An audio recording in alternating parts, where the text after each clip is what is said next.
वो देखिए सचमुच यहाँ गोट है और ये वाइट कलर की गोट है और ये अपने पेट भरने में लगी हुई दाना चुग रही हैं और लिप्स को अभी नहीं खा रही हैं।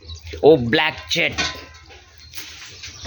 पूरे ब्लैक हैं, देखिए ये छोटा बेबी है और ये भी अपने पेट भरने में लिप्स में लगी हुई है, हरी पत्तियों के से पेट भर रही है अपनी। और ये इसकी मदर है क्योंकि ब्लैक है तो ऑब्वियसली इसी के बच्चे होंगे ये रहा बच्चा और ये मदर और ये अपने दाना चुगने में लगी हुई है और ये एक ब्राउन कलर की है और ये तो लंबी दिख रही है, ज़्यादा ही लंबी है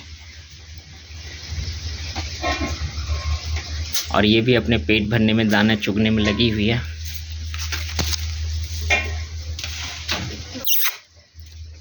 हेलो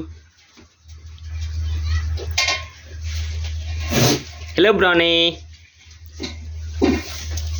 नहीं सुनेगी, अभी पेट भरने में लगी हुई है।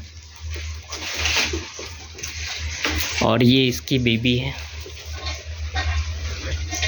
ये भी अपने पेट भरने में लगा हुआ है।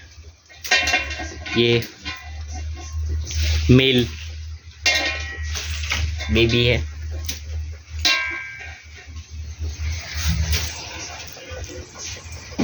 मेल